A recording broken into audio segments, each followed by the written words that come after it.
La Confédération des entreprises citoyennes de Tunisie, Connect et Swisscontact ont organisé en partenariat avec la coopération suisse, le lundi 16 septembre 2013, une cérémonie de lancement des projets des entreprises d'entraînement sous le thème « Une réponse innovante aux besoins des entreprises et des jeunes diplômés ».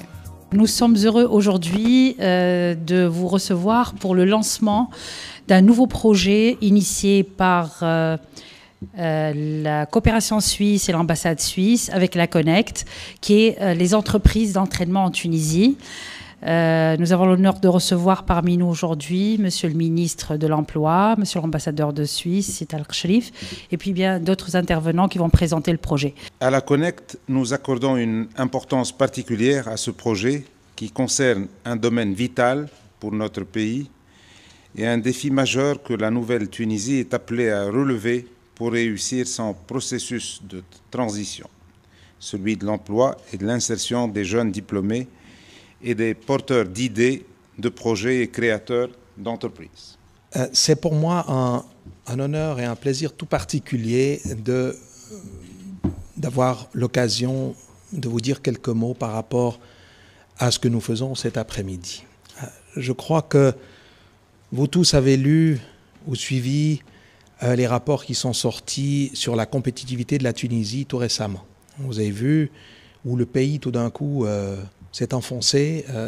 C'est pas vraiment étonnant, c'est les suites de ce qui s'est passé, mais tout de même. Et en même temps, vous avez peut-être vu qu'au niveau de la compétitivité, le numéro 1, c'est la Suisse. Bon, et je ne vais pas me flatter de ce genre de choses, ça ne se fait pas. Mais je voulais simplement dire qu'il ne s'agit pas non plus d'un hasard.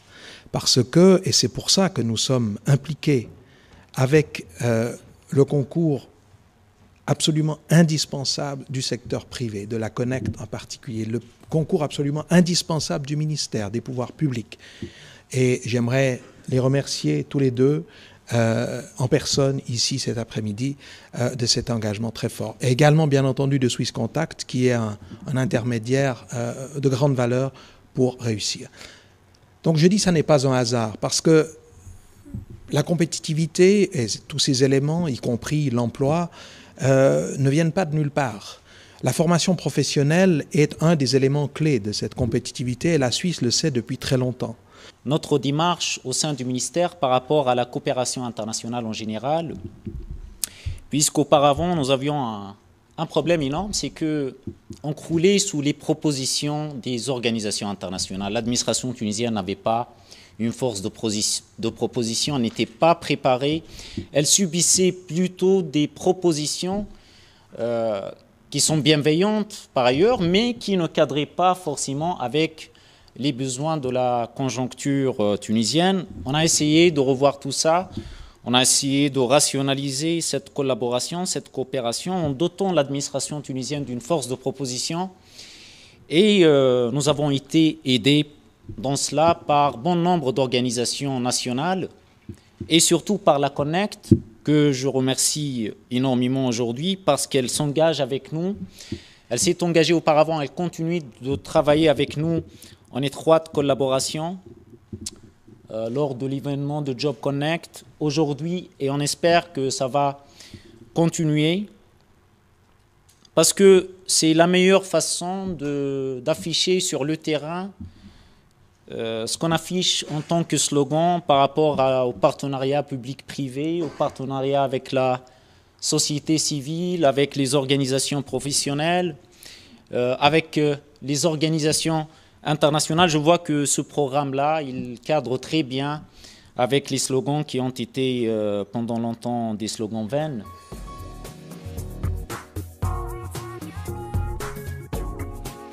La conférence a été rehaussée par la présence de son Excellence M. Pierre Combernou, ambassadeur de Suisse en Tunisie, et de M. Naouf El-Jameli, ministre de la Formation professionnelle et de l'Emploi, venus apporter leur soutien à ce service innovant, rentable et de haute qualité, destiné à permettre au secteur privé de profiter des méthodes d'accompagnement, formation et certification destinées aux jeunes professionnels. Pour la Suisse, en soutenant la transition tunisienne, la transition vers une démocratie qui soit durable et qui permette à tous de s'y retrouver, de résoudre petit à petit les problèmes économiques, ça ne se fait pas du jour au lendemain, on en est bien conscient, ça passe entre autres par une formation professionnelle revalorisée, parce que vous le savez très bien, comme moi, qu'ici en Tunisie, quand on dit formation professionnelle, on vous regarde du haut, on dit « mon Dieu, il n'a pas su faire l'université ». Ben, je peux vous dire qu'en Suisse, c'est presque l'inverse. Il dit à l'université, ah, mais qu'est-ce qu'il va foutre là-bas? Il ne veut pas travailler? C'est un petit peu ça. On a presque le réflexe inverse. Et puis, si tu as fait une formation professionnelle, tu auras un emploi. En plus, tu peux monter dans les rangs. Combien de directeurs de banque, combien de directeurs d'entreprise sont montés à travers l'apprentissage et pas nécessairement du tout à travers la formation universitaire. L'originalité de cette nouvelle étape est qu'elle introduit en Tunisie une nouvelle forme de partenariat entre les entreprises désignées dans ce programme par les 2 E, entreprises d'entraînement, et les demandeurs d'emploi basés sur le principe du partenariat gagnant-gagnant qui profite à toutes les parties prenantes. Cette nouvelle forme de promotion de l'emploi a fait ses preuves en Suisse et les concepteurs de cette action ont eu le mérite d'adapter l'approche à la réalité tunisienne et aux soucis des parties locales. Il y a une différence sur le plan social, culturel entre la Suisse et la Tunisie. On a abordé cette expérience avec une logique de tunisification, ce qui est important. Et avec une logique et un engagement d'évaluation, ce qui est important aussi, parce que jusqu'à maintenant, on se contentait de s'engager dans des projets sans pour autant mettre en place derrière des systèmes d'évaluation qui vont nous permettre de rectifier notre tir si besoin est. Donc je crois que c'est une expérience certes importée de la Suisse, mais qui va être tunisifiée, et ce par l'intervention en la matière du ministère de la formation professionnelle et de l'emploi et par l'intervention de Connect, qui est composée par des hommes d'affaires qui sont confrontés directement aux réalités du marché de l'emploi et aux réalités de la qualité de nos ressources humaines. Il faut avouer une chose en Tunisie aujourd'hui, c'est qu'il y a un décalage énorme entre ce que demande le marché de l'emploi et les qualifications qui sont au niveau des demandeurs de l'emploi.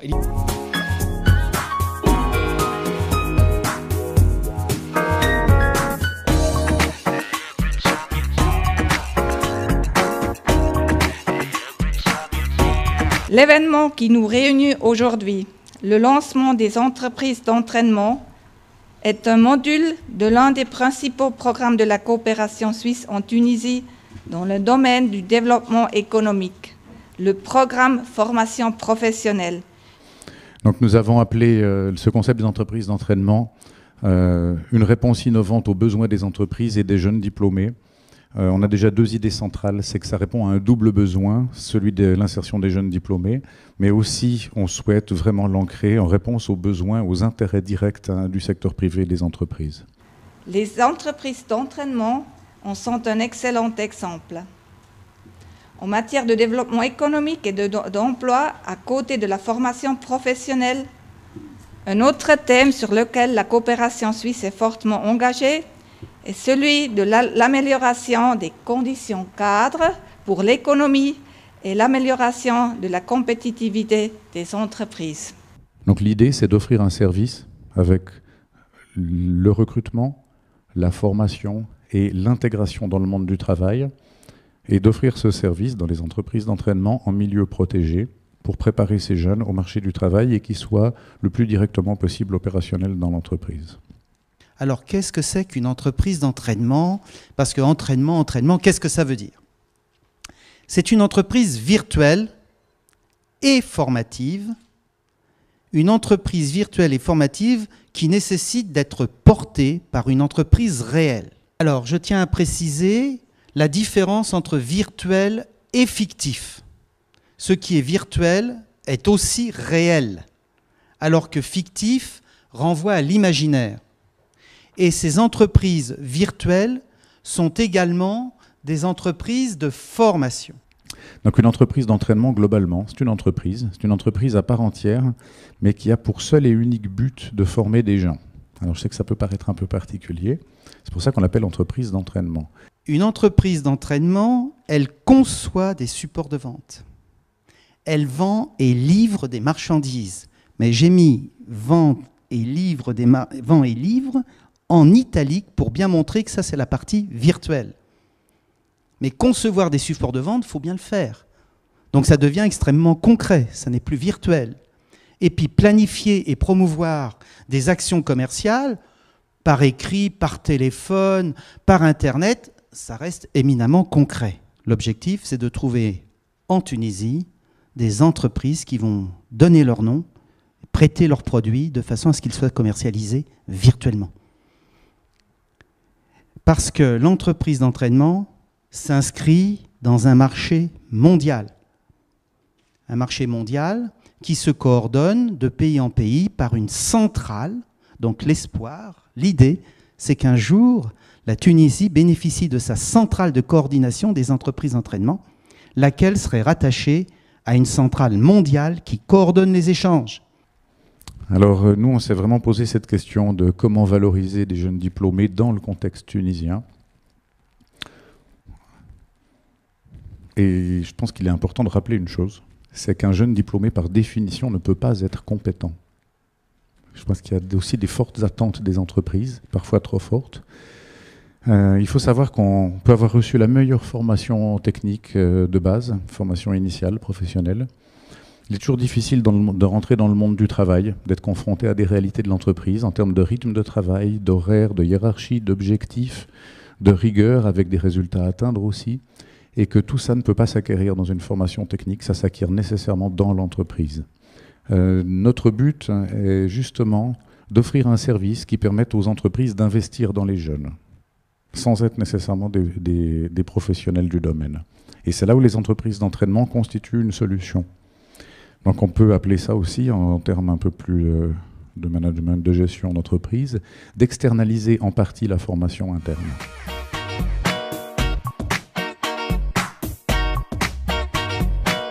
Madame Doujararbi, vice-présidente de Connect, ainsi que les experts qui sont intervenus lors de la cérémonie de lancement du projet des entreprises d'entraînement, ont insisté sur les bienfaits de cette initiative, non seulement pour les jeunes diplômés, mais aussi pour les entreprises tunisiennes. Nous avons les entreprises clientes qui, toutes les entreprises peuvent être clientes.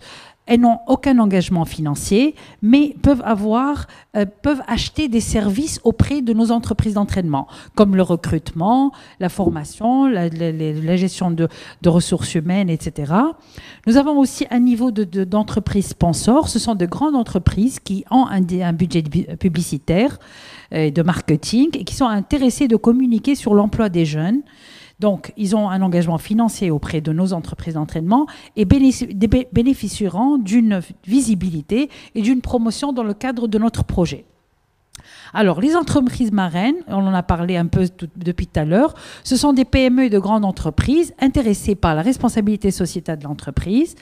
Elles mettent à notre disposition leur catalogue produit. Elles s'impliquent sur le fonctionnement de l'entreprise, de nos entreprises d'entraînement, dans le sens où elles mettent à notre disposition des ressources humaines pour animer pour faire des témoignages, animer certaines formations avec nous au niveau des entreprises d'entraînement. Et donc, elles participent à un projet citoyen innovateur. Les entreprises marraines sont très importantes.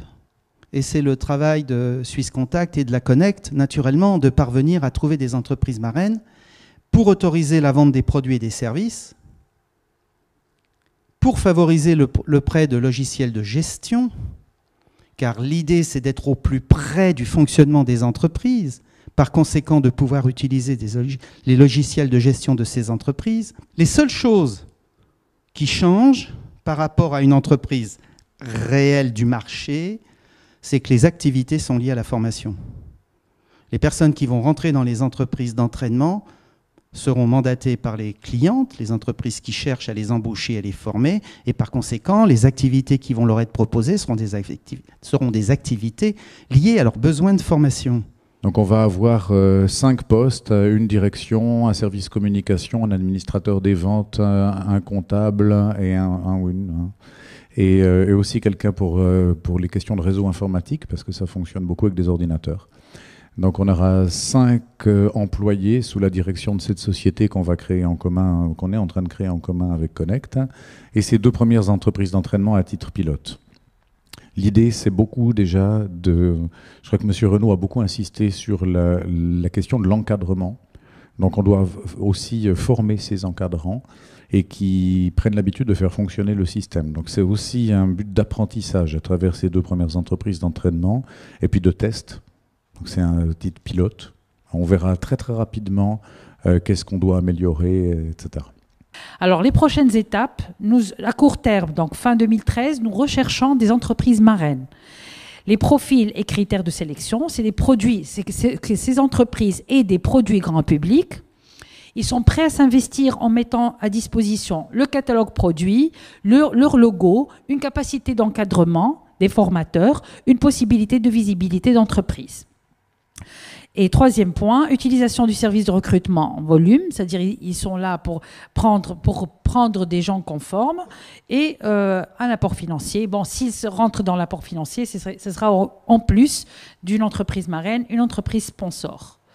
Donc le planning, comme vous le voyez, de septembre à décembre, l'information aux entreprises. On va planifier des séances d'information directe aux entreprises, engagement des marraines, recrutement en même temps des formateurs et du personnel des entreprises d'entraînement, formation des encadrants. On va aménager les locaux et attaquer les formations à partir de début 2014 pour la première entreprise d'entraînement. Voilà, donc prochaine activité, séance d'information, questions-réponses aux entreprises intéressées à s'impliquer dans le projet. Donc c'est un projet très ambitieux et si les partenaires de ce pays veulent vraiment le réussir, ça sera vraiment magnifique pour le pays. Alors, ce qu'on va développer en entreprise d'entraînement, c'est un état d'esprit volontaire orienté vers apprendre. La formation professionnelle, pour finir, elle a démontré une capacité d'adaptation absolument phénoménale. Pourquoi? Parce qu'elle est dans l'entreprise, avec l'entreprise et à côté de l'entreprise. Et ça, je crois que c'est une chose qu'il faut bien se mettre en tête. Si on fait cela, je crois que c'est une des portes de sortie pour la Tunisie, pour créer de l'emploi, pour créer de la richesse et pour sortir de la crise économique. Des remerciements, vers la fin de ce discours, s'imposent. Des remerciements s'imposent.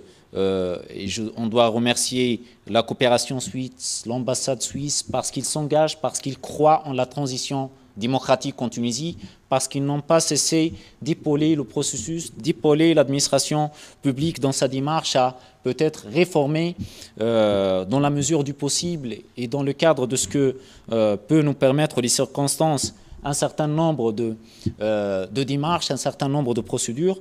Je remercie aussi vivement M. Tarek Cherif et à travers lui la Connect pour leur engagement, la qualité de leur engagement, parce qu'ils travaillent, parce qu'ils continuent à travailler, abstraction faite de ce qui se passe en Tunisie sur le plan politique. Nous avons besoin tous de travailler aujourd'hui. Nous avons besoin d'être appliqués, de donner le maximum, abstraction faite des tractations politiques. La Tunisie est en mesure de transformer progressivement l'existence de ce grand potentiel de ressources humaines non utilisées d'un problème à un vrai atout de promotion de l'investissement local et étranger et un élément décisif d'attractivité des investissements qui sont souvent à la recherche de compétences pouvant apporter le plus et renforcer la compétitivité.